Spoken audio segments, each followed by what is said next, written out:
Muy bienvenido, mi estimado telepensante. ¿En qué está Chile? En tierra de nadie. Necesitamos volver a las raíces institucionales, pero para eso entender bien qué es lo que está pasando y quién mejor que Marisol Peña para explicarnos de fondo qué fenómeno estamos viendo y viviendo hoy día que tiene tantas aristas, pero sobre todo la que entendemos menos, quienes no somos expertos en la materia, es justamente la arista más importante, que es la arista institucional. Marisol Peña fue ministra del Tribunal Constitucional de Chile, presidenta del mismo tribunal y hoy día es directora del Centro de Justicia Constitucional de la Universidad del Desarrollo. Marisol, muchas gracias por estar en Esfera Pública nuevamente. Tú estás en la introducción de nuestras entrevistas, así que eres parte del espíritu de Esfera Pública. Gracias por haber aceptado esta invitación a aclararnos un poco ciertos aspectos de todo este embrollo a los telepensantes. Muchas gracias, Vanessa. Feliz de estar nuevamente en Esfera Pública. Un cariñoso saludo a todos los telepensantes que te siguen, que entiendo que hay gente que está preocupada honesta y profundamente por el futuro de nuestro país. Así que si en algo podemos aportar, encantada. Marisol, por supuesto que puedes aportar. Mira, voy a ir directo así al hueso, como Al quien grano. dice. Claro, directo al grano. Eh, Andrea Íñiguez es una también muy buena profesional que tiene un planteamiento, una hipótesis sobre la cual me encantaría que comenzáramos dialogando porque creo que es justamente la médula de la posibilidad de avanzar legítimamente en adelante o no. Ella dice que si es que si es que tenemos un artículo que es el 142 que ponía el fin al proceso en el caso de salir rechazo en el plebiscito de salida, entonces no se puede hablar de continuidad del proceso en este momento porque estaríamos para siempre amarrados al plebiscito del 25 de octubre. O sea, pase lo que pase, el 25 de octubre haría que repitiéramos la historia eternamente de nuevo en el caso de que el nuevo proyecto también se rechazase y pueden haber muy buenas razones para ello. O sea, si no se logra una negociación en la que la gente sienta que esto no es una cocina, sino que efectivamente tiene legitimidad y no está respondiendo al mandato de partidos políticos hoy día muy deslegitimados en la ciudadanía, entonces muy probablemente tengamos que volver a empezar a eternum este proceso. Lo que dice entonces Andrea Íñiguez es que el artículo 142, perdón, lo que planteaba era un cierre total y por lo tanto continuarlo significaría estar en este eterno retorno del que también habló Carlos Peña, ¿no es cierto? Pero además hoy día modificarlo es dejar sin efecto la voluntad popular que está en el artículo quinto de la actual Constitución de 2005. Por lo tanto, estaríamos atentando en contra de la soberanía, eh, porque justamente la soberanía radica en este pueblo que a través de elecciones periódicas la manifiesta. ¿Qué opinas tú de esta tesis y cómo podemos desenmarañar tanta dificultad? A ver, recordémosle tal vez primero a los telepensantes que el artículo 142 en su inciso final señalaba y señala todavía, ¿verdad?, que en caso de triunfar la opción rechazo en el plebiscito de salida respecto de la propuesta que nos hizo la Convención Constitucional, y es muy claro, seguirá vigente la presente Constitución. Ahora, ¿cómo sigue vigente la presente Constitución? Yo creo que esa es la pregunta que está en el fondo del planteamiento de Andrea Íñiguez y que muchos nos hacemos.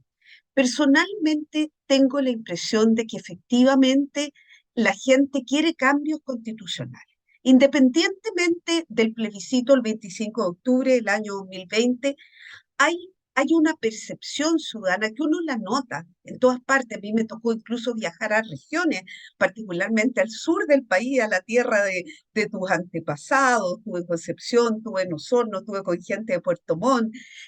Y lo que yo percibía es ese intento de que podamos sentar las bases para un desarrollo futuro que alcance efectivamente en un bienestar lo más amplio posible para todos, pero sin socavar, creo yo, ciertos principios elementales, como el principio de la libertad que cada uno tiene para decidir en conciencia, para ejercer un culto, para expresarse sin perjuicio de estar sujeto posteriormente a las sanciones que el ejercicio abusivo de esa libertad importara. Entonces, resumiendo, yo diría que la tesis de la Andrea tiene, a mi juicio, una cierta dosis de petrificación en el sentido de que me parece que efectivamente hay una voluntad popular manifestada en el plebiscito el 4 de septiembre, pero que yo no creo que sea necesariamente asociable a que siga vigente íntegramente la actual constitución. Entonces, la pregunta más bien es si han de implementarse cambios constitucionales, en los cuales yo creo, ¿cuáles son esos cambios que de alguna manera nos van a desperfilar lo que en Europa ya, tú sabes bien, denominan la identidad constitucional?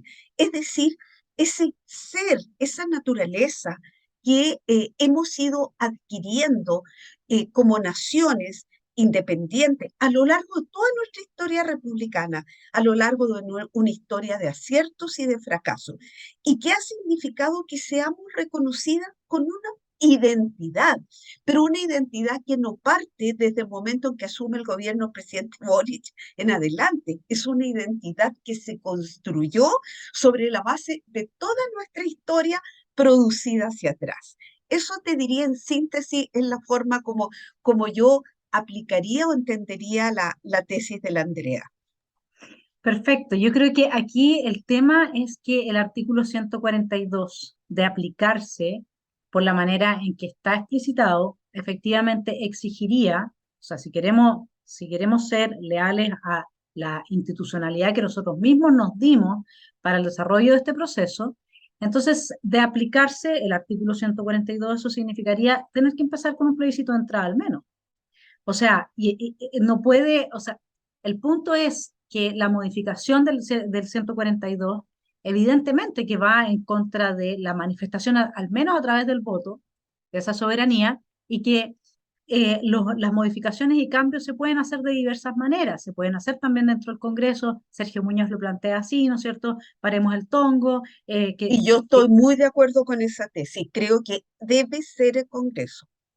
entonces, pero el problema que tenemos, de nuevo, es la legitimidad, porque resulta que la clase política en nuestro país está absolutamente legitimado y eso es un problema mayor para la democracia.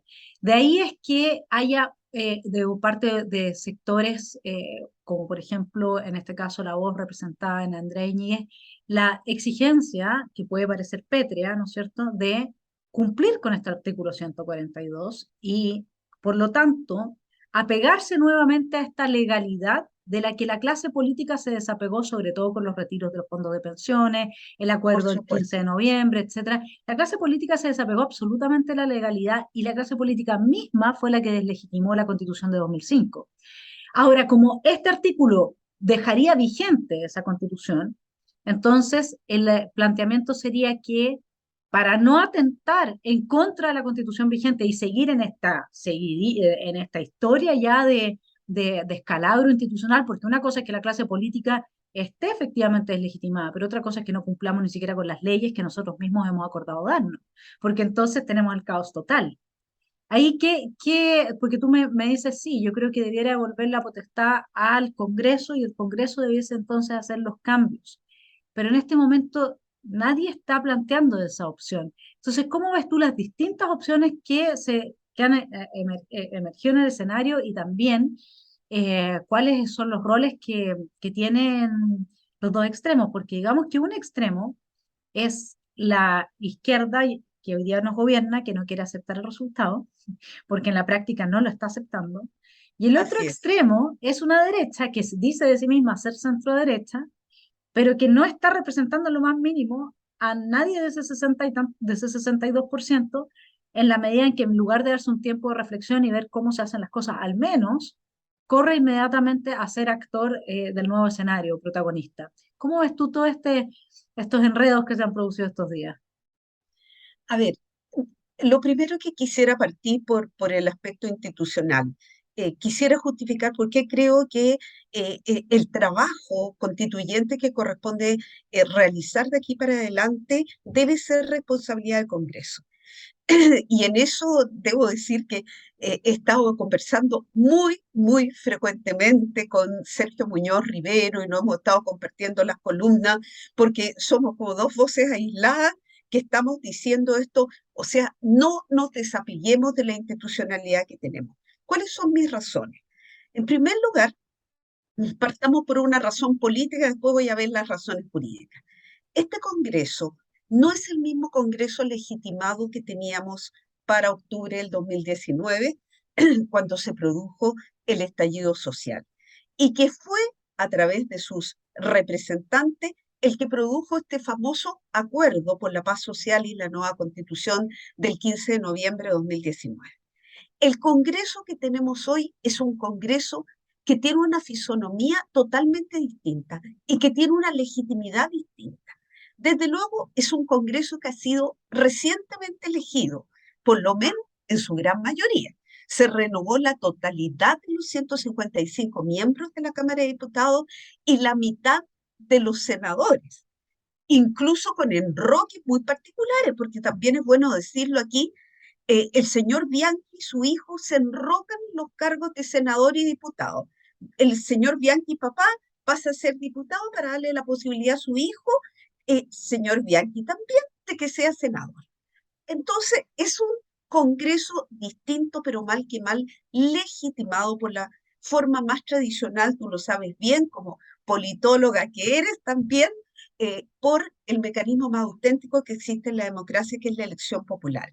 Y en este Congreso vemos una configuración de fuerzas políticas que es totalmente distinta a la del Congreso del año 2019. Desde luego, yo siempre cito el caso de la irrupción del Partido de la Gente, que es muy interesante.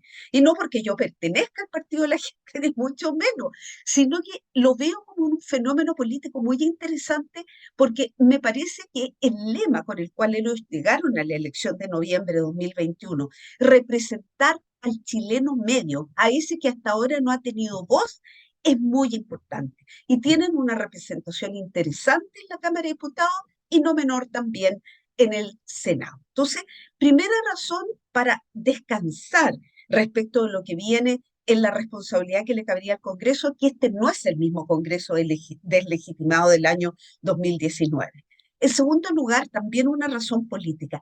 Este Congreso actual fue capaz, a iniciativa de los senadores Rincón y Walker, de modificar el quórum de reforma de la Constitución a los 4/7, precisamente dando antes del plebiscito de salida una señal potente, muy clara, de que se podían introducir reformas a la Constitución vigente precisamente mediante el consenso de las fuerzas políticas. Y esta rebaja de quórum tuvo un apoyo, como sabemos, bastante transversal. Ahora voy a la razón jurídica. Sucede que si uno lee el artículo 127 de la Constitución actual, Vanessa, parte diciendo los proyectos de forma pueden ser iniciados por mensaje del presidente de la República o por moción de los parlamentarios. Cuando la norma no distingue, no le es lícito al intérprete distinguir. Este es un viejo adagio jurídico. La norma no distingue entre reforma total y reforma parcial de la Constitución. Entonces, mi primera conclusión a partir de ahí, y observando otras constituciones, la misma Constitución boliviana del 2010, de 2009, que distingue entre reforma total y parcial en artículos distintos, lo primero que yo puedo concluir es que haber introducido un segundo párrafo al capítulo 15 para posibilitar un reemplazo total de la Constitución fue absolutamente inoficioso. ¿Por qué? Porque el Congreso perfectamente en 2019, si no hubiera estado deslegitimado, podría haber acordado el procedimiento para ir a una nueva constitución incluso, sin necesidad de ese segundo párrafo del capítulo 15 que demostró a todas luces ser un desastre y que es el respaldo jurídico de un proyecto fracasado como fue el de la Convención Constitucional. Luego, el Congreso tiene y ha tenido siempre la facultad de reformar parcialmente, incluso de reformar totalmente la Constitución. Porque desgraciadamente yo creo que aquí, y con esto cierro, hay algo que se instaló por Fernando Atria, a quien le dedicamos más de alguna reflexión en programas pasados de esfera pública. Yo creo que Fernando Atria y sus seguidores, desgraciadamente, sí lograron instalar en el imaginario colectivo algo muy lamentable, que es la ilegitimidad de la Constitución de 1980.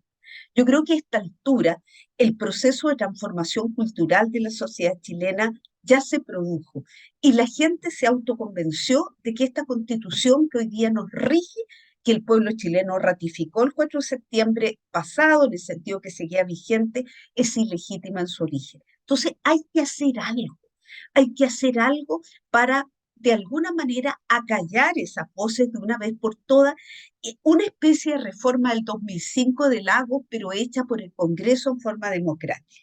¿Y cómo hacerla si todavía hay algunos que siguen diciendo que el Congreso forma parte de las instituciones políticas deslegitimadas? Yo creo que hay que mirar el proceso islandés de Islandia. En Islandia se empezó el proceso de la nueva constitución convocando por sorteo a un grupo de ciudadanos en un número que ascendía a 1.000. Se sortearon aleatoriamente, se convocaron 1.000 ciudadanos, llegaron 950, para preguntarles qué contenidos debía tener la constitución. Y sobre esos contenidos, el Consejo Constitucional, en nuestro caso sería el Congreso, empezó a trabajar la propuesta de nueva Constitución.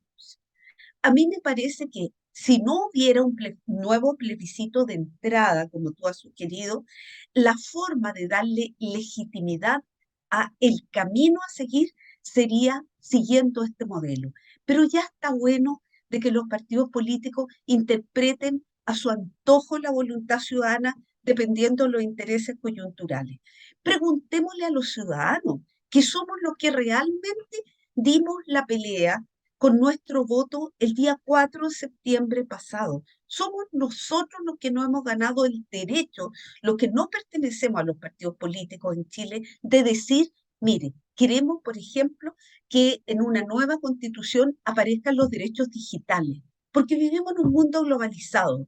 Queremos efectivamente que exista el reconocimiento del derecho a la vivienda, pero regulado, para que no se entienda que una vez promulgada la nueva constitución, todas las personas interponen acciones judiciales contra el Estado para exigirle una vivienda propia. O sea, así veo yo el proceso, combinando la responsabilidad ineludible del Congreso con esa búsqueda de la voz ciudadana. Ahora, una pregunta, ¿era como hoja en blanco? O sea, yo podía decir, quiero que se incorpore el derecho a la autosubsistencia y que cuando un gobierno atente en contra del aparato productivo se pueda, digamos, demandar jurídicamente con consecuencias penales por destruir el aparato productivo al presidente, por ejemplo, o era una lista de cosas en Islandia donde la gente dijo esto sí, esto no, esto sí, esto no. ¿Venía la lista preescrita o la gente tenía que venir desde su propia ocurrencia a proponer algo?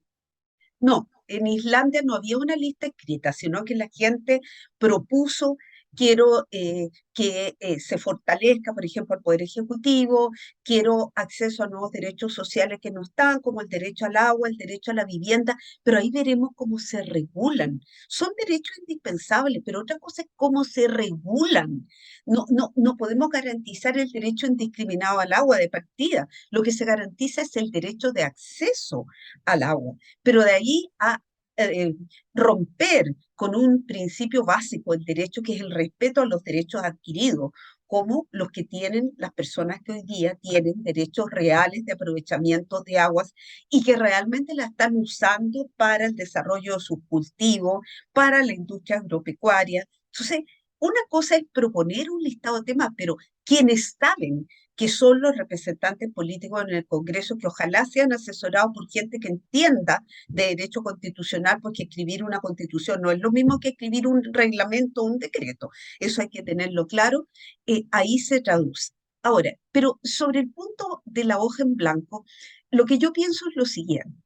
Ayer viene un artículo muy interesante en la página 2 del Mercurio, que yo les sugiero que lo lean. Es un artículo simple, pero dice una verdad al puerto de una catedral, escrito por Benjamín Salas, joven profesor de Derecho Internacional y que hoy día trabaja para el proyecto Horizontal. Pero él dice, mire, sea como fuere el proceso constituyente que va a seguir, aquí hay algo indesmentible. Tenemos que respetar los tratados internacionales ratificados por Chile y vigentes, porque si no lo hacemos, está en juego la responsabilidad internacional del Estado. Por lo tanto, tenemos tratados sobre inversiones que establecen mecanismos de solución de controversias, como por ejemplo que los inversionistas que se sienten perjudicados al haber destinado millones de dólares a una inversión que no fue debidamente canalizada, respetada, donde las reglas no estaban claras, tienen derecho a recurrir, por ejemplo, a instancias arbitrales de solución de controversias como el CIADI, no como la discusión que existe en el TPP-11 hoy día, curiosamente que yo no la puedo entender. ¿Cuál es el problema para la soberanía? Ojalá alguien me lo pudiera explicar.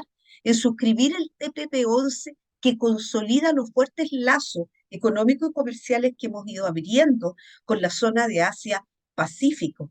¿No será que se quiere revivir algo que quedó rechazado en la propuesta de nueva constitución y es que América Latina fuera zona prioritaria para la política exterior, Tenemos, desechando el sí, Asia-Pacífico? tenemos eso y lo otro que yo estudié en algún momento el TPP-11, hace rato que no lo vuelvo a mirar, pero lo que me recuerdo molestaba profundamente a mis amigos de izquierda era que bajo ese tratado el Estado se comprometía a respetar las inversiones extranjeras y en caso de atentar en contra de dichas inversiones, el Estado mismo iba a ser demandado a nivel internacional por las empresas que se viesen dañadas. Es un poco el derecho a la autosubsistencia a nivel individual que te planteaba yo antes, que yo soy lockeana, o sea, de John Locke, ¿no? Soy lockeana, entonces creo, me parece, que no puedes poner propiedad, libertad y vida como tres derechos separados. A mí me parece que sin propiedad no puedes sostener la vida y sin libertad tampoco lo puedes hacer. Por lo tanto, forman parte de lo que uno debiera decir vida, y desde mi punto de vista, el segundo artículo debiese de ser el artículo del derecho a la autosubsistencia. Si un gobierno destruye tu libertad para crear tu propia autosubsistencia, está atentando en contra de tu vida y por lo tanto está atentando contra un derecho humano fundamental. Este es un derecho que evidentemente a nadie de la izquierda que suelen destruir todos los aparatos productivos, los gobiernos socialistas le convendría poner. Pero el TPP-11 lo hace a nivel de empresas respecto de los estados y entonces lo que hace es crear una cierta situación de igualdad jurídica entre los estados y las empresas, que es por lo que la izquierda no quiere que se firme el tratado. Pero Ese creo que es el meollo.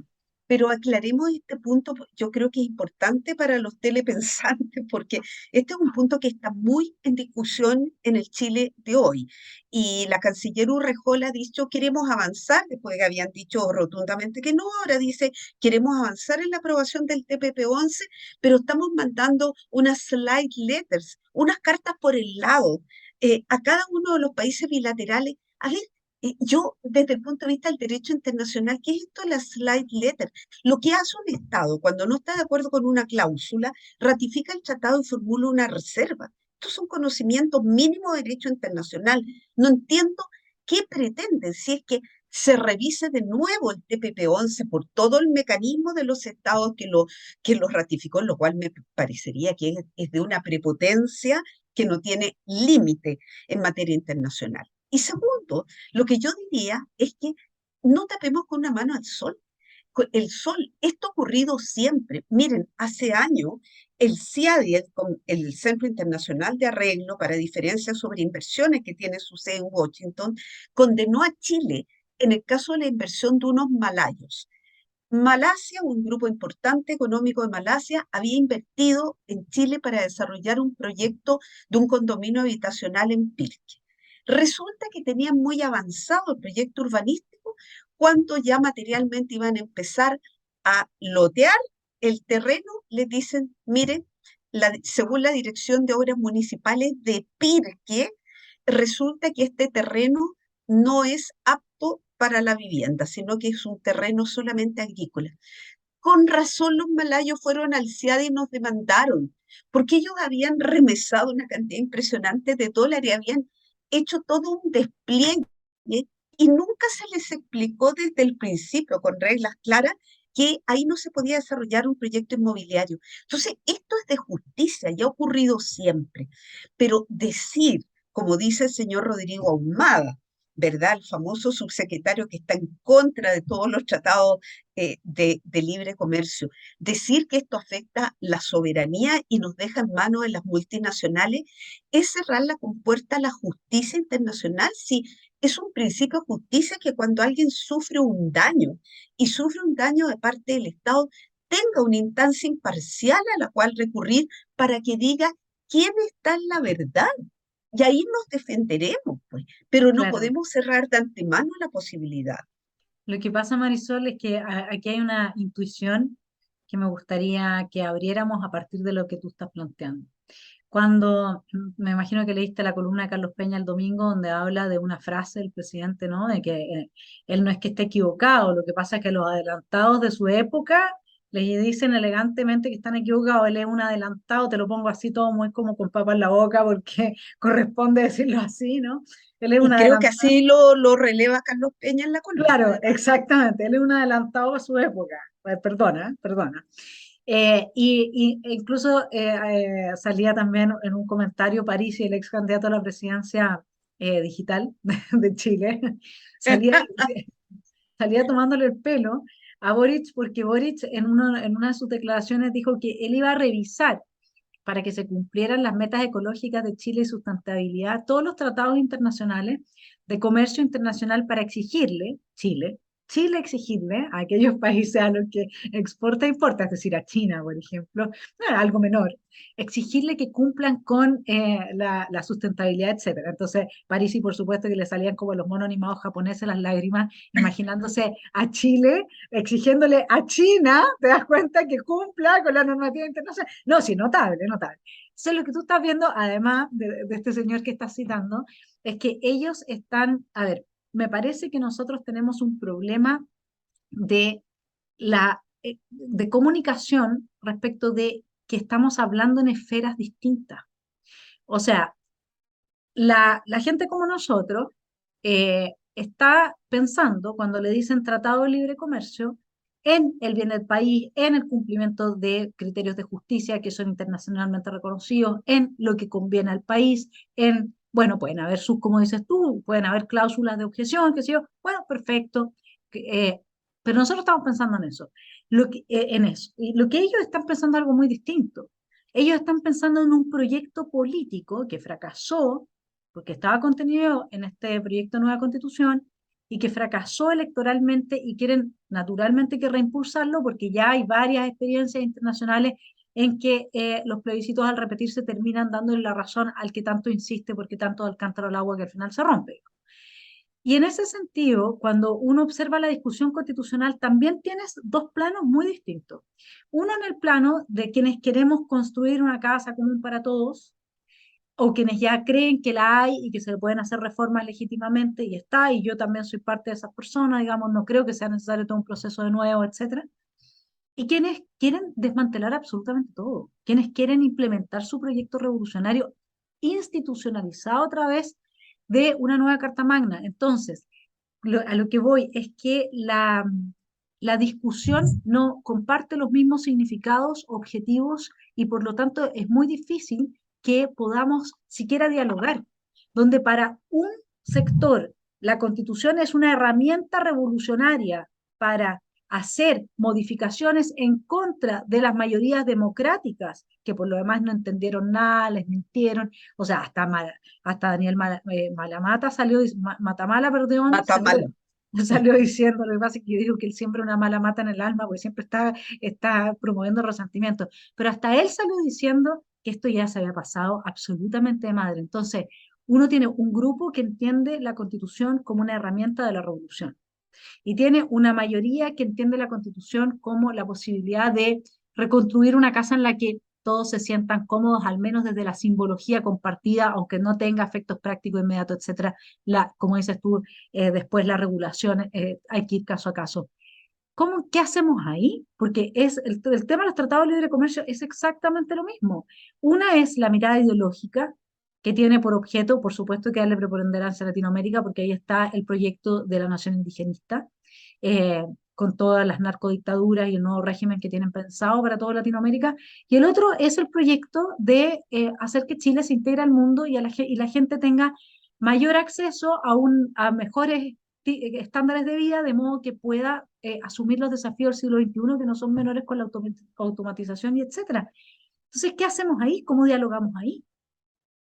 Sí, mira, eh, mientras te escuchaba, estaba pensando y quería ratificar lo que tú estás diciendo a partir de una columna que tiene fecha de ayer, martes 13 de septiembre, y fue publicada en El Mostrador por un personaje que todos ustedes recuerdan, Jaime Baza, el primer vicepresidente de la Convención Constitucional. El título de la columna es un proceso constituyente que no se detiene. O sea, de partida tiene una tesis que ya en el enunciado es totalmente contraria a lo que planteaba la profesora Andrea Íñiguez.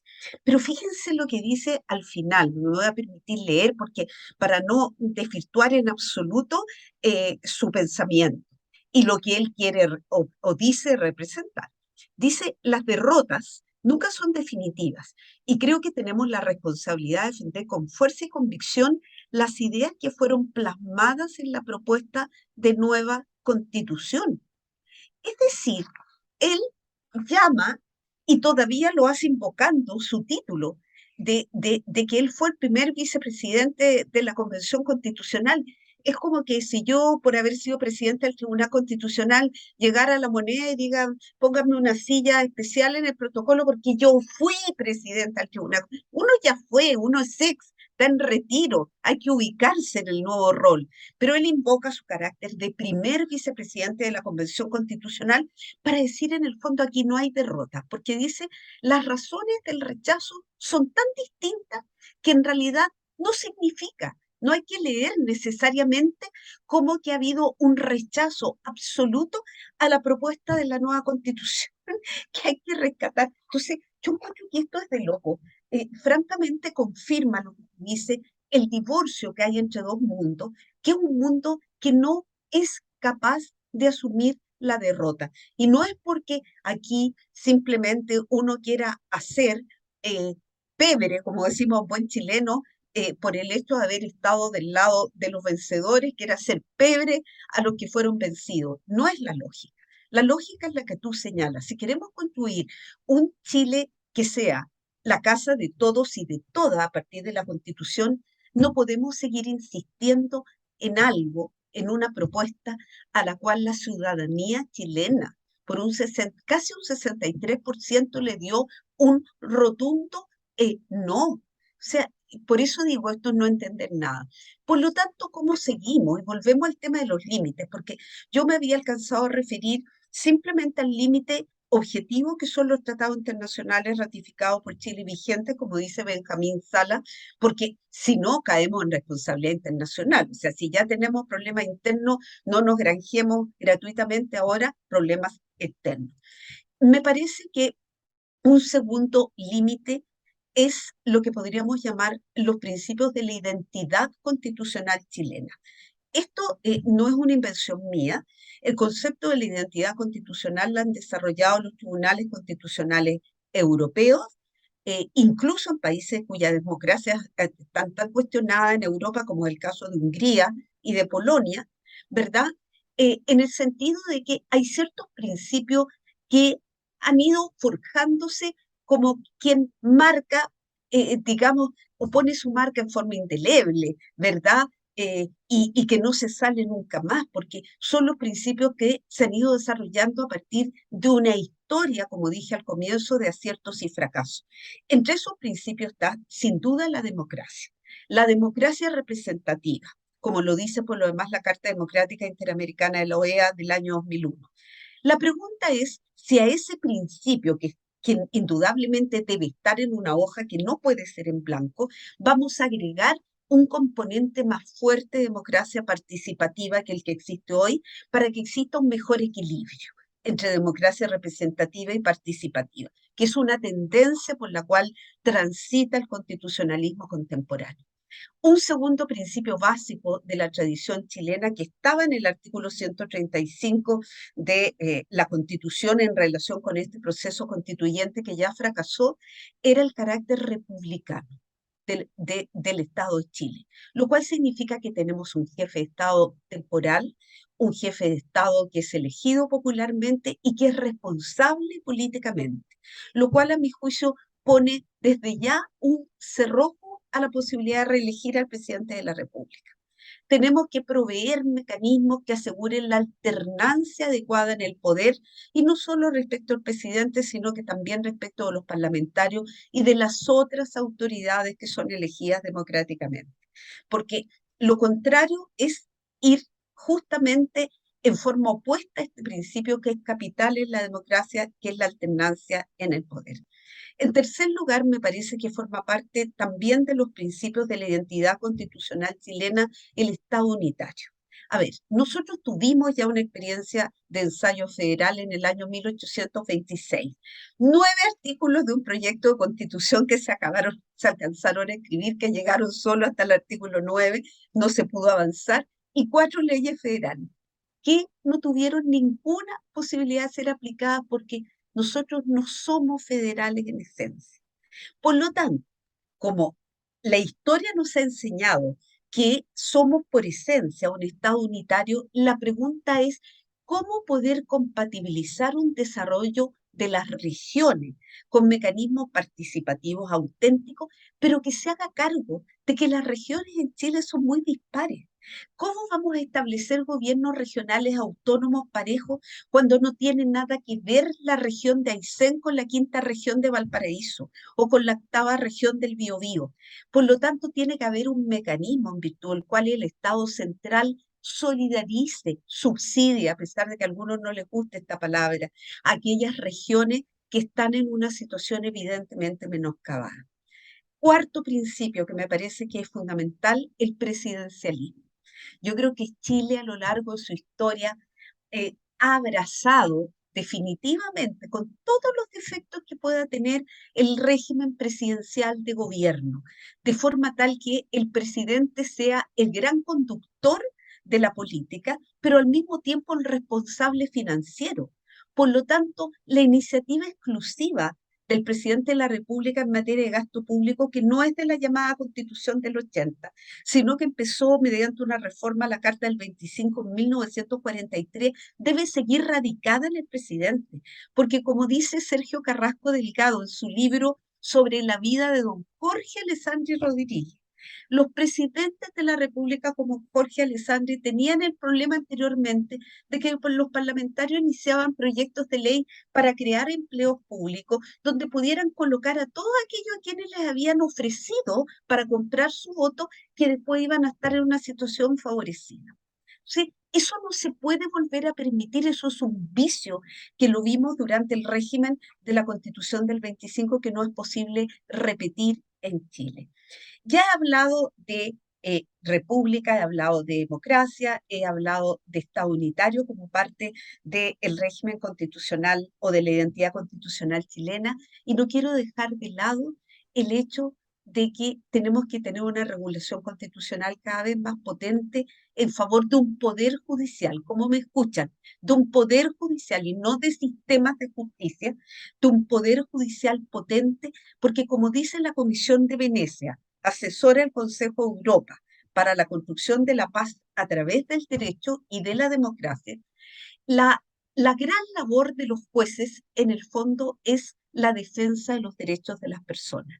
Por lo tanto, si no tenemos jueces que sean independientes, si no tenemos jueces que sean responsables en forma muy particular por los actos que dicten, eh, tenemos socavado uno de los pilares esenciales del Estado de Derecho, y termino señalando que todo esto también debe ser acompañado, como ha quedado en evidencia desde el año 70 en adelante, de una justicia constitucional potente, porque definitivamente el legislador se puede equivocar.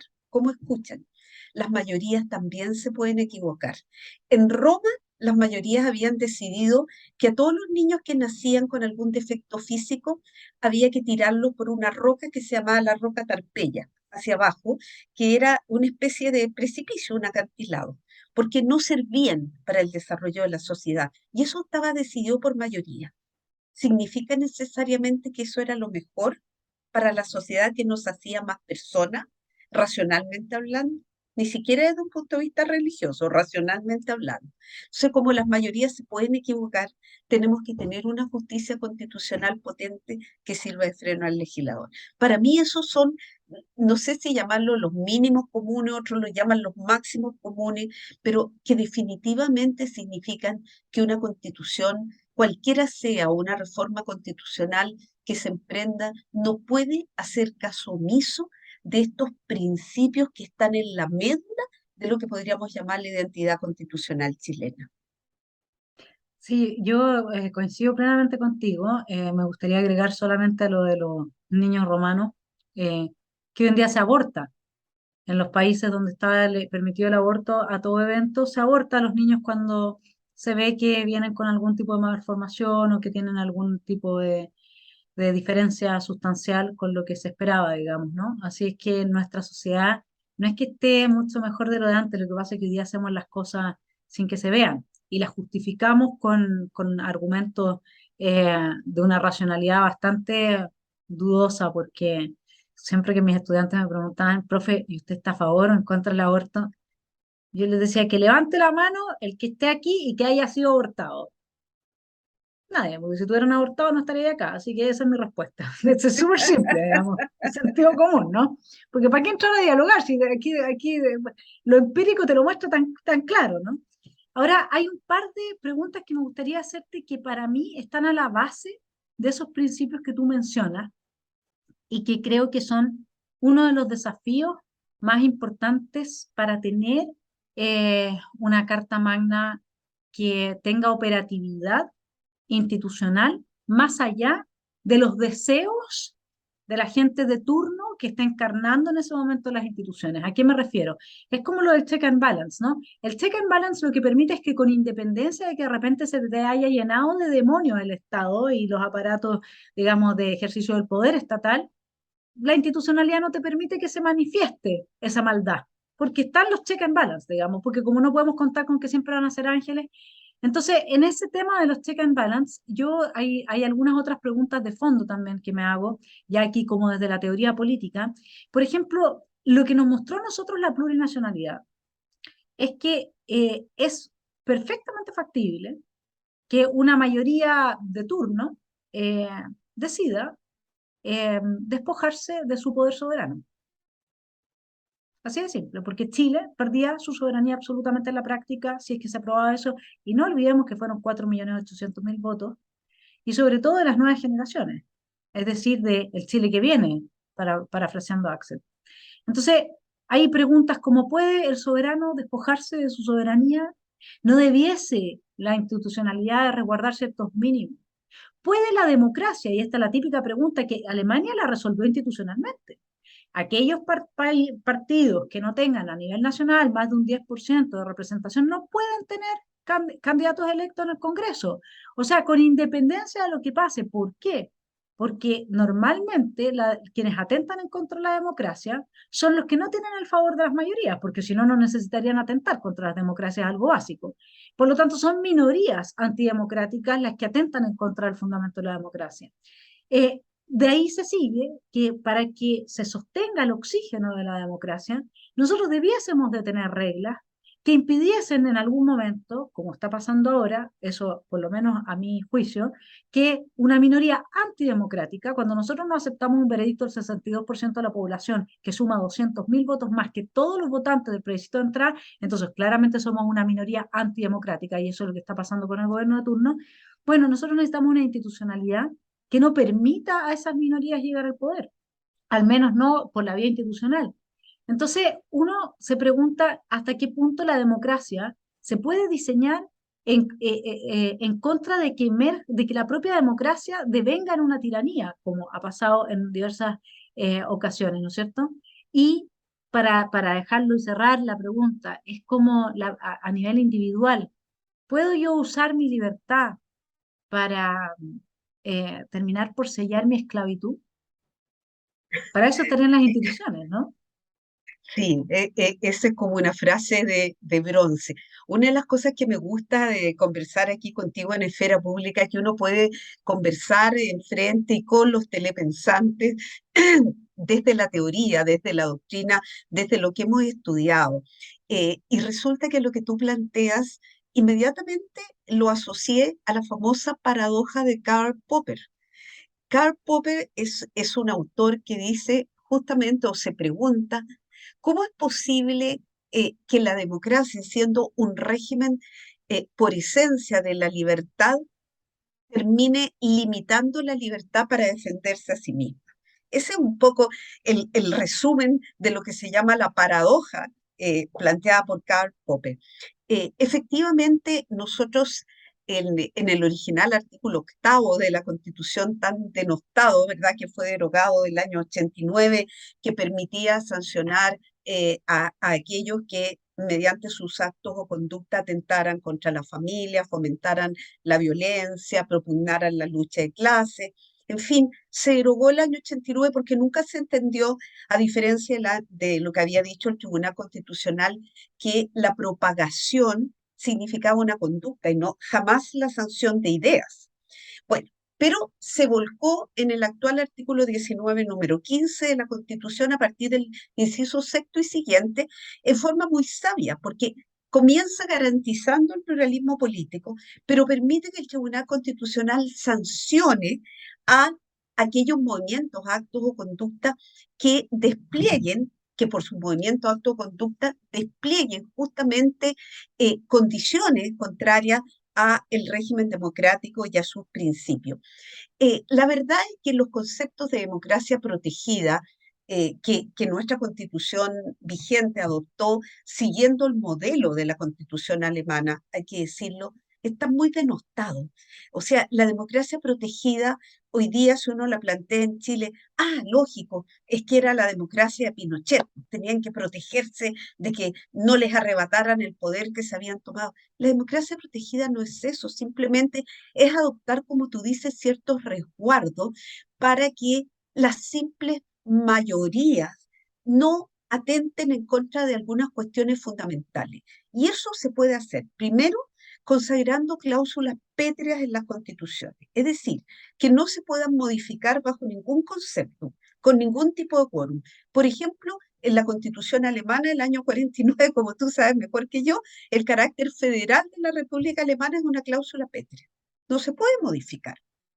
Eh, de tal manera que uno podría agregar cláusulas pétreas, por ejemplo, eh, eh, la naturaleza propia de los derechos fundamentales, podría ser una cláusula pétrea, qué sé yo, podríamos pensar cuáles son los aspectos que realmente deben constituir límites expresos y permanentes durante el ejercicio democrático. Una segunda solución, aparte de las cláusulas pétreas, es naturalmente los criterios del sistema electoral. En Alemania, tú señalas que es el 10% el umbral mínimo electoral para que los partidos puedan sobrevivir con un mínimo de sustento democrático. La ley orgánica de los partidos políticos ha establecido hasta ahora un 5%, que me parece que es una cantidad relativamente baja. Yo me acercaría a Alemania para darle una mayor fuerza a la representación política, y los que no lo logran quiere decir que no tienen el suficiente respaldo para tomar decisiones a nombre de nosotros, que somos los representados.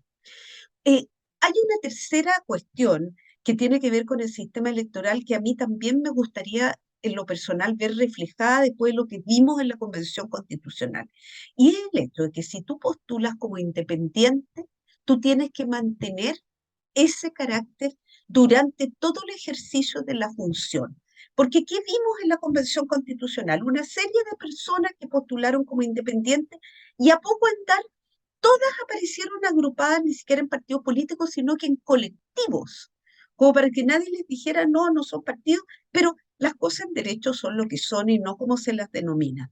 Estos colectivos, como son el caso de la lista del pueblo, movimientos sociales constituyentes, a mi juicio, en la medida que configuraron fuerzas políticas, constituyeron un fraude electoral, porque la gente los eligió porque usted era Vanessa Kaiser, No porque usted era Vanessa Kaiser, no te imagino integrando la lista del pueblo, pero bueno, De porque, las coloradas por Chile. pero, pero digamos, hay que lograr desde el punto de vista del sistema electoral que la voluntad del elector se respete. En tercer lugar, En tercer lugar, desde el punto de vista del sistema de partidos políticos, indudablemente siempre va unido al sistema electoral, a mí me preocupa también el tema de la orden de partidos. La Ley Orgánica Constitucional de Partidos Políticos prohíbe la orden de partidos. Y yo le enseño a mis alumnos que es la norma más mentirosa de todo el ordenamiento jurídico chileno porque nadie la cumple, al punto que vimos que hasta un expresidente de la República, don Eduardo Frei Ruiz-Tagle, está pasado hoy día al Tribunal Supremo de su partido político por haber expresado legítimamente una opción de cara al plebiscito de salida que pareciera que no era la que el partido quería imponerle a todos sus militantes. No, yo creo que ese tipo de cosas, a ver, en una oportunidad el fallecido senador Adolfo Saldívar, que llegó a ser presidente del Senado, se fue de la democracia cristiana. Y cuando se fue de la democracia cristiana, después de que le trataron de imponer una orden de partido, su explicación fue, ¿a quién represento? Represento al partido político que reconozco y agradezco que fue la base que me permitió llegar al Senado, pero en el fondo a quien yo me debo es a mis electores. Por lo tanto, si yo siento que el partido político no está en sintonía con mis electores, ahí está la esencia de la representación política. Entonces, ahí tienes otro dispositivo que sin caer, ¿verdad?, en los mecanismos más clásicos de la democracia protegida como el alemán, ayudarían a que se conformaran mayorías debidamente sustentadas en el Congreso Nacional y también en el gobierno, cuyos acuerdos políticos pudieran traducir mejor lo que es el principio de las mayorías ciudadanas al final del día. Si la esencia, repito, de la representación es que el representante tiene que obrar como si fuera el representado el que estuviera tomando la decisión, no como el partido. Hay un autor español, Ángel Garrorena, que esto lo dice en forma muy simpática. Dice que la representación política se empezó a distorsionar cuando entró un tercero en la relación. Esto es como las relaciones amorosas. Se fijan que siempre se echan a perder cuando entra un tercero o una tercera, muchas veces. Y él dice que, claro, esto ocurrió cuando el partido político se metió entre medio de la relación entre el representado y el representante porque distorsionó la esencia misma de la representación política. Ahora, en ese sentido, Marisol, lo hablábamos un poco antes de comenzar la entrevista, ¿cómo ves tú la configuración de de una nueva convención? Le quieren cambiar el nombre porque la gente no quiere ese nombre, pero bueno, al final, como tú dices, las cosas en derecho son lo que son, no lo que las partes quieren que sean, así que va a ser una convención igual. Digamos, se está hablando desde Chaguán hoy día aparecía diciendo que tenía que haber una comisión de expertos trabajando previamente, justamente probablemente en lo que es la identidad constitucional de Chile, pero en esa identidad constitucional entra la constitución del 25, entra el proyecto Bachelet y entra el recientemente proyecto rechazado, pero no la constitución de En la 2005. constitución vigente. Entonces, es que realmente ya es de una, porque ahí es donde entramos al principio de representación. Chile todavía tiene, es uno de los países que tiene una derecha sólida, que supera el 40%, uno de los pocos a nivel occidental.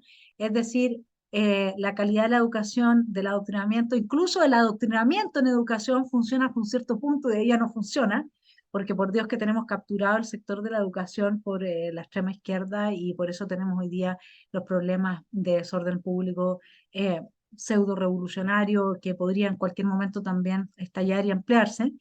Entonces, la pregunta es, a propósito de la orden de partido, de la posibilidad de representación, la creación de una nueva convención donde, claro, todos quedaron tostados con los independientes, es verdad, se hizo muy mal, es cierto, pero por otra parte están todos también tostados con los partidos políticos, entonces tampoco van a querer, porque no son tontos, las personas no somos tontas, tanto así que votamos ampliamente por el rechazo, digamos, al revés de lo que Pablo Iglesias y su gente quiere creer, eh, no le vamos a aceptar a nadie que venga con órdenes del señor Chaguán o de la señora de Bópoli o del señor Macaya o qué sé yo, porque claramente va a estar representando a personas de partidos políticos, está intereses de partidos políticos que están imbricados en otros asuntos que no están directamente relacionados con la redacción de una nueva Carta Magna. Entonces, ¿cómo ves tú la posibilidad de armar de nuevo todo este circo, más allá de que ya sabemos que tu opción, pero tú también sabes que es minoritaria, es que sea el mismo Congreso el que en definitiva haga las reformas y se plebiscite y punto? Me imagino que eso tendría que ser plebiscitado. Pero ¿cómo ves tú este nuevo proyecto y las posibilidades que tiene de arribar a buen puerto, o nos vamos a quedar en la ley del eterno retorno? Y la Andrea Íñiguez tenía razón y había que, lo más lógico, apegarse a la institucionalidad y no darle más gas a todo esto. Mira, el otro día alguien me hizo llegar un meme de estos que circulan profusamente por las redes sociales y la verdad que me dieron ganas de llorar porque decía, es el año 2055 y vamos en el ciento y tanto intento de configurar una nueva constitución. Y yo creo que hay algo de eso. O sea, indudablemente parte del peligro que tenemos es que si no hacemos bien eh, esto, que más allá del lema que lo ha difundido ampliamente, por ejemplo, Javier Macaya, de que queremos una buena y una nueva constitución.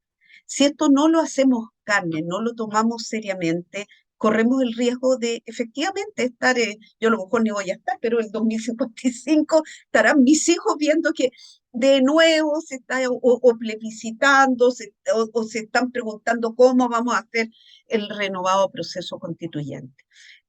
La verdad es que yo soy absolutamente contraria a una nueva convención constitucional y soy absolutamente contraria por una razón muy simple, porque sé, lo he palpado, he conversado con la gente, como digo, no solamente aquí en Santiago, en regiones también, eh, eh, acerca del desgaste, acerca del sobrepasamiento que la gente tiene respecto de este tipo de mecanismos. Y por si fuera poco, yo hice una encuesta, así como tú le preguntabas a tus alumnos o te preguntaban sobre el tema del aborto, en una de mis últimas clases, con posterioridad al 4 de septiembre, yo pregunté en uno de mis cursos de Derecho Constitucional, aquí aplicando las reglas de Chatham House, que es una regla diplomática según la cual lo que se conversa aquí no sale para afuera. Voy a preguntar, levanten la mano los que son partidarios de una nueva convención constitucional o del modelo, independientemente de cómo se llame. Ninguno levantó la mano. Vuelvo a repreguntar. A ver, yo no voy a anotar aquí a nadie, ni le va a desmerecer puntaje, ni tampoco lo vamos a subir a las redes sociales porque esté a favor de una convención constitucional. Vuelvo a repreguntar con toda sinceridad, ¿quién está a favor de una nueva convención constitucional? Nadie. Y son jóvenes que hoy día tienen entre 18 y 19 años. Son jóvenes de primer año de derecho que están aprendiendo, pero que ya tienen criterios, están bien avanzados su segundo semestre de Derecho, tienen criterios para reflexionar que no son los mismos que tenían cuando egresaron del colegio. Entonces, eso a mí me da una pauta, repito, a partir de lo que la gente transmite, de que hay un desgaste absoluto respecto a estos procesos de la convención, porque finalmente los sentamos ahí, los empoderamos para hacer una nueva constitución, pero nadie puede garantizar lo que sale de esa cocina, utilizando un término que hoy día está de moda. Dicho en otras palabras, no hay reglas, y esto se lo digo responsablemente.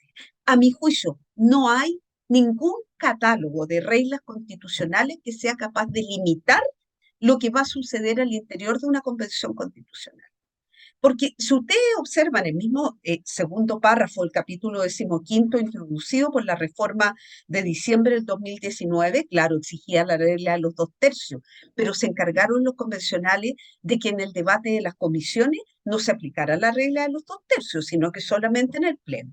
En segundo lugar, había diversos aspectos que eran límites, pero muchas veces se estimaron por varios de nosotros excedidos esos límites materiales, el respeto a los tratados vigentes, a las sentencias judiciales ejecutoriadas, pero no había forma de poder reclamar contra la infracción de los límites materiales, porque el recurso que se previó ante la Corte Suprema era solo frente a infracción de límites de procedimiento.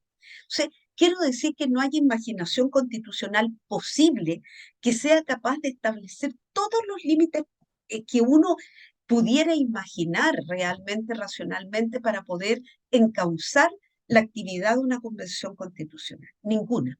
Es muy distinto al Congreso Nacional, que tiene reglas claras, pero que además tiene algo muy importante en democracia, que es el principal mecanismo de control en la democracia, que es la no reelección.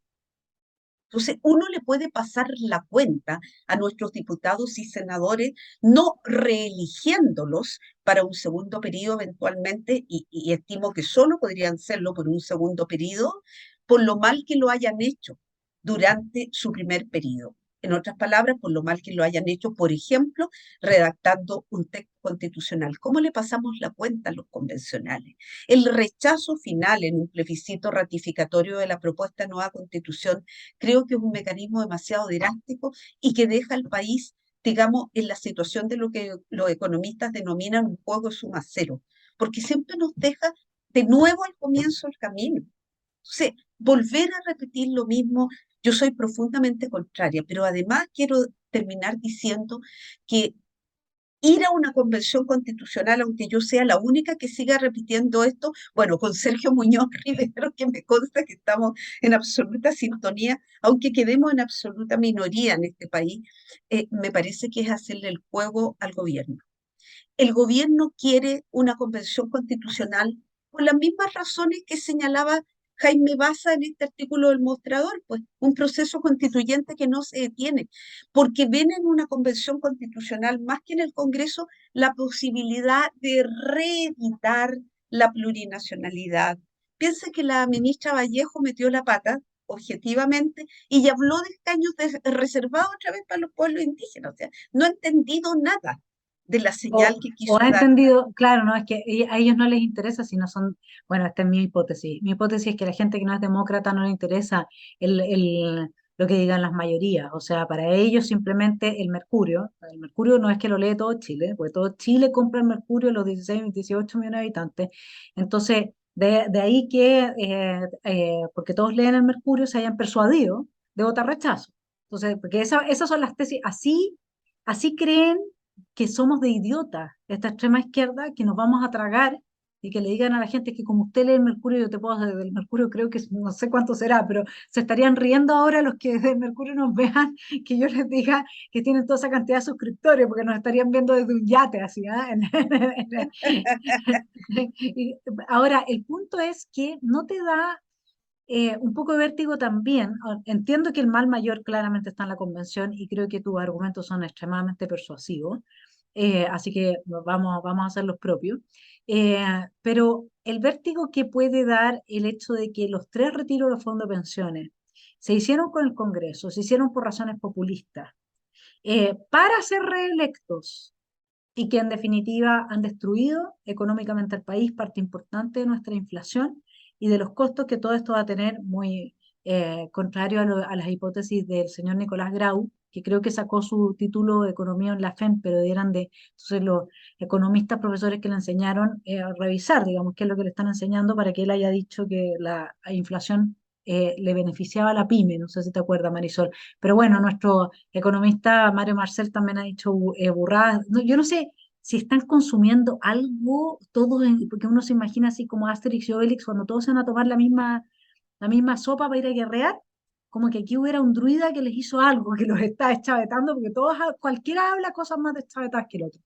Pero a mí me da un poco esto de que sean los congresistas, de ahí tú me puedes decir quién entonces, bueno, perfecto, pero también me genera dolor de guata por el tema de los retiros de los fondos de pensión y lo que han sido capaces de hacer en términos de acusaciones constitucionales espurias desde Harald Beyen en adelante, que fue una lástima no haberlo tenido de ministro de Educación, tremendo ministro de Educación que se perdió el país por una vendetta Así es. política.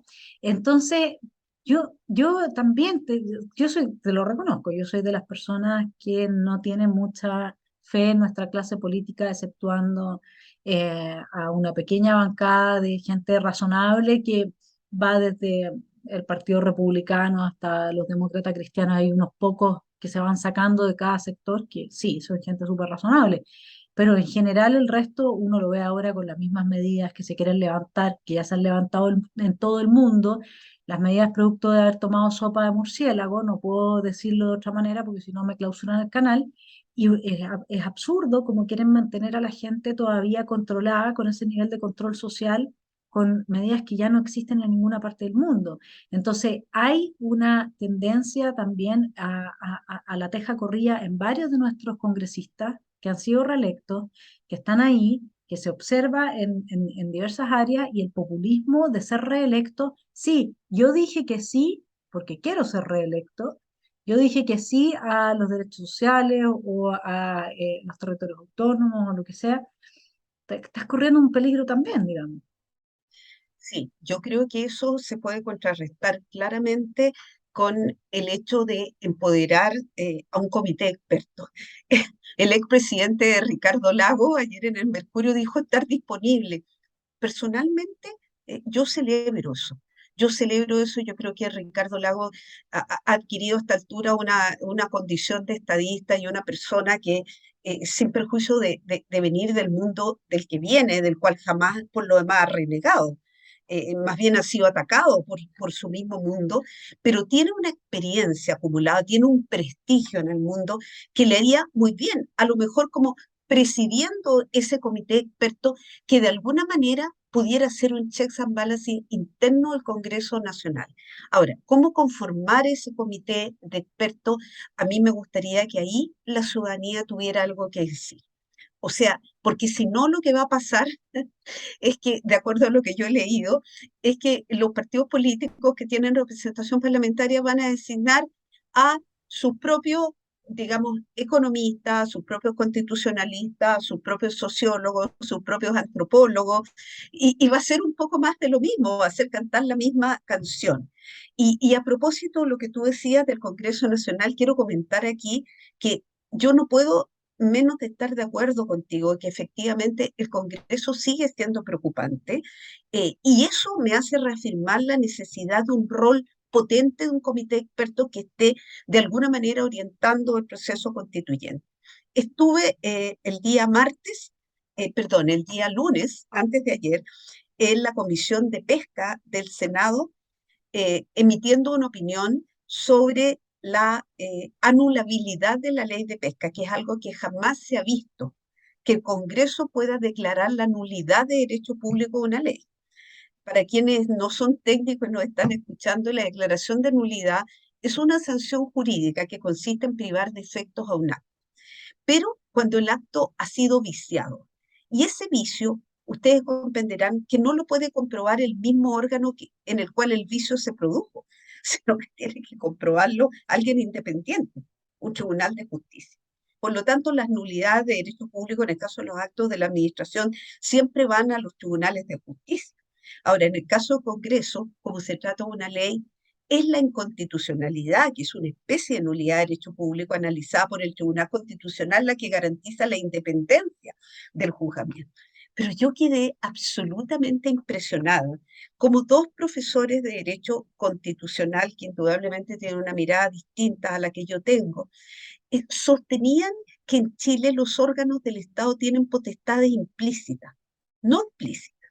Esto significa que si el Congreso ha constatado un fraude en el caso de la ley de pesca, porque hubo parlamentarios que fueron sobornados por una empresa para votar de determinada manera, la naturaleza de la representación política es suficiente para que ellos puedan declarar nula la ley que ellos mismos dictaron. O sea, esto realmente yo dije, ¿en qué país estoy viviendo? Porque algo de lo que hemos hecho gala durante toda nuestra vida republicana es que somos un Estado de Derecho sobre la base de potestad explícita. La garantía que tenemos los ciudadanos es que los órganos del Estado solo pueden actuar en conformidad a la Constitución y la ley. Y que vimos los retiros de fondos previsionales que se le torció la nariz a la Constitución. Entonces, para evitar que ello produzca, y perdonen que haya traído este ejemplo coyuntural a colación, pero que es muy importante para que vean que esa lógica incluso está asusada, avalada por una parte de la doctrina vinculada a partidos políticos determinados, que de alguna manera significa la deconstrucción de la forma como nos hemos organizado jurídicamente desde que somos una república independiente. Bueno, entonces, como eso es así, vuelvo a mi conclusión original, que es que aquí tiene que haber un comité de expertos, ojalá validado por la ciudadanía, que de alguna manera sea un checks and balances interno al Congreso. Y segundo, quiero traer a colación el ejemplo de la reforma constitucional mexicana de comienzo de los 2000 al artículo primero de la Constitución de México, cuando se recogió el derecho internacional de los derechos humanos. Se abrió desde el Congreso un mecanismo de participación. Entonces, la página web del Congreso te mostraba, digamos, en la parte central, en una página dinámica, cómo iba quedando el texto conforme a la discusión habida en el Congreso. Y al lado derecho había una columna dinámica donde la gente iba opinando. El único límite, entiendo, era que no se opinara particularmente. Me cae mal la Pamela Giles o me cae pésimo, qué sé yo, Johannes Kaiser, por decir algo. No se podía opinar de los congresistas, pero sí del contenido de lo que se iba plasmando. Pero esa participación era incidente porque a la gente se le iba contestando por parte de la Secretaría Técnica del Congreso Nacional. Mire, esta propuesta, usted quiere que se garantice el derecho a que los animales siempre tengan comida. Esto no es propio de la Constitución porque es propio de una ley o de una política pública sobre cuidado responsable de las mascotas, sin necesidad de que se reconozca constitucionalmente que los animales son seres sintientes, ni menos que son sujetos de derecho. O sea, me parece que esa es la forma lógica, democrática, de construir un proceso constituyente serio, donde el órgano que tiene el poder constituyente ejerza el poder constituyente, pero que esté frenado, limitado. Tomo de nuevo tu ejemplo de los checks and balances por un comité de expertos que tenga ojalá un origen ciudadano y que además exista este mecanismo de participación popular sin perjuicio de un plebiscito ratificatorio de salida que me parece que va a ser al final del día, lo quiero decir derechamente, la definitiva, eh, eh, el definitivo cerrarle la puerta al argumento de Fernando Arias con su tema tan manido de la ilegitimidad de la Constitución vigente, que ya no es la Constitución del 80 hace mucho rato. Sí, a mí de todas maneras me han puesto sobre aviso de que la izquierda siempre encuentra alguna manera de volver al caballito de batalla de la desmantelación de nuestra institucionalidad democrática fundada en los principios cristianos occidentales. Porque hay un tema que no hemos tocado ahora y que nos queda para una próxima entrevista es, y probablemente cuando ya esté avanzada la discusión más profunda, es, bueno, ¿en qué medida, uno podría preguntarse hoy día, va a quedar efectivamente rechazado el proyecto que se rechazó? Si es que se rescata la igualdad sustantiva, la perspectiva de género, que destruyen la igualdad ante la ley, si es que se rescata los quórum, o sea, perdón, los escaños reservados para mujeres o para minorías o para esto, entonces destruimos la democracia, por principio una persona un voto ahí ya no corre, si le estamos metiendo la mano a la urna, ¿no es cierto? Entonces, todo, todo lo que la izquierda hace, o aquí tenían la excusa de Pinochet y la supieron usar, digamos, y la han usado toda la vida, nadie los había pescado hasta la crisis del 18 de octubre, cuyos niveles de violencia tampoco han sido bien explicados, seamos honestos con eso, o sea, esto no es propio de Chile, Chile no hace esas cosas, los chilenos no somos muy así. Entonces, quedan altas sospechas después de los informes de inteligencia, etcétera, sobre los cuales se le preguntó al presidente Piñera y las respuestas no fueron muy satisfactorias para quienes leímos ese interrogatorio. Sin embargo, uno diría, bueno, el comité de expertos que vaya en diálogo con la ciudadanía, que como nosotros nos interese, se nos dé respuestas y poder también ir nutriendo a la opinión pública de ello.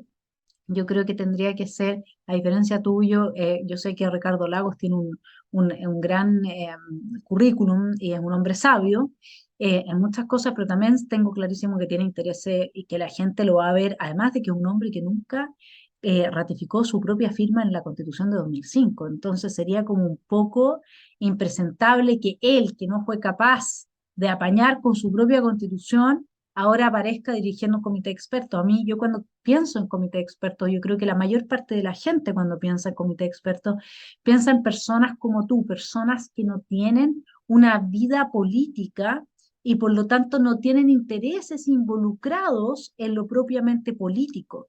El experto vendría siendo un poco el que se viste de esta asepsia de lo político y por lo tanto tendría la capacidad de introducir una voz que hiciera de contrapeso a la voz de lo político, donde sí está todo mezclado y por eso mismo es que hoy día tenemos las dificultades que enfrentamos de pensar bien un proceso.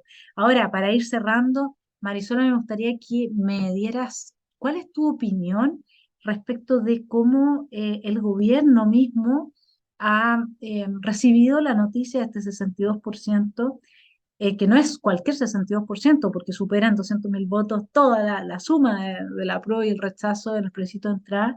Y cómo ves tú el rol del gobierno en esto? Porque ahora se le está pidiendo que salgan de la mesa de conversaciones, esa es un poco la condición que le está poniendo Chile Vamos para seguir avanzando en el proceso, y es un gobierno que no logramos, muchos chilenos no logramos entender en qué medida puede ser gobierno, digamos, y muchos otros no entienden que nosotros no lo entendamos, entonces está produciendo una polarización. No sé cómo lo ves tú eso.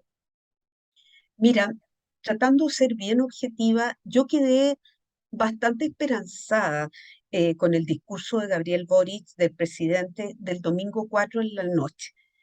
A veces pensé, sí, debo decirlo, que se había tomado un par de clonazepam antes porque tiene que haberle afectado mucho el rechazo porque se veía tranquilo, casi impertérrito en su expresión facial.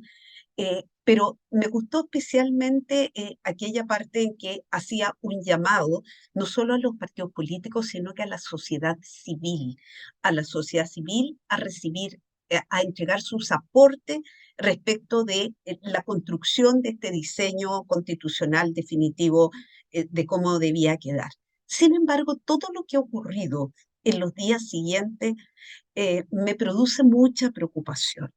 Desde luego, parto por el final, la declaración tan equivocada de la ministra Camila Vallejo, que tiene un alto nivel de aprobación, parece por su encanto personal y manejo, que no se le discute, y también creo que es una persona capaz, pero aquí se equivocó desde el momento en que hizo o mostró a un gobierno con un doble discurso, porque por un lado el gobierno señala que a través de la ministra Analía Uriarte, que van a ser acompañantes del proceso, y por otro lado, ella aparece declarando, anticipando a la ciudadanía cuáles son los puntos que supuestamente se había logrado ya acuerdo entre los partidos políticos en la ronda de negociaciones que están teniendo, al punto que salen los partidos políticos inmediatamente de derecha diciéndole, oiga, a usted no le corresponde primero porque eso no es acompañar, sino que es meterse directamente.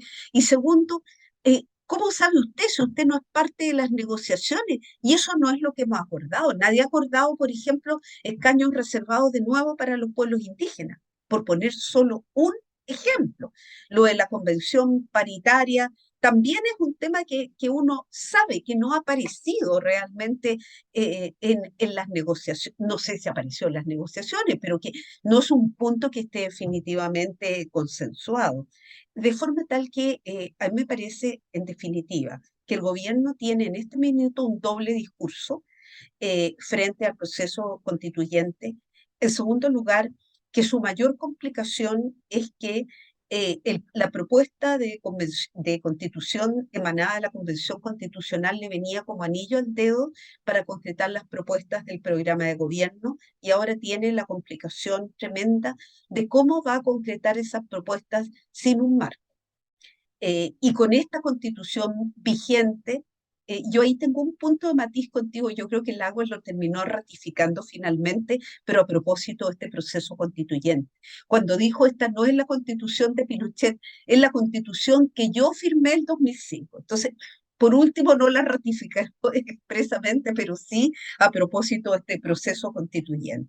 Entonces, yo creo que el gobierno tiene en el fondo ese tema Y me parece que las últimas declaraciones del presidente, sobre todo esta tremenda soberbia de creerse adelantado para su tiempo, aunque las grandes mayorías no lo acompañen, es un poco la expresión del viejo lema que ya conocimos en otros tiempos de la política chilena: avanzar sin transar.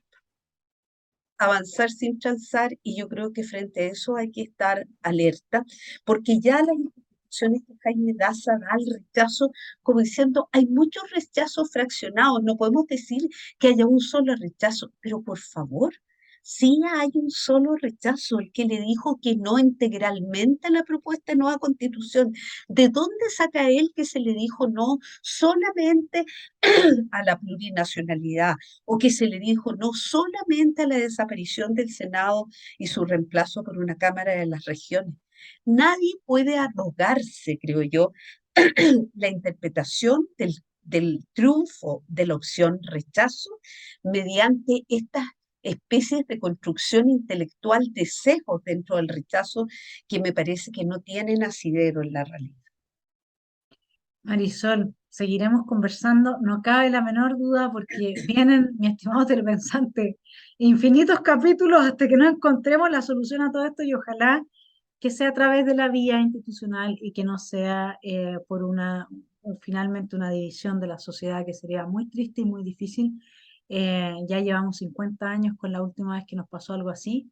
Ojalá que no entremos de nuevo, pero cuando se avanza sin transar, sabemos a dónde nos conduce.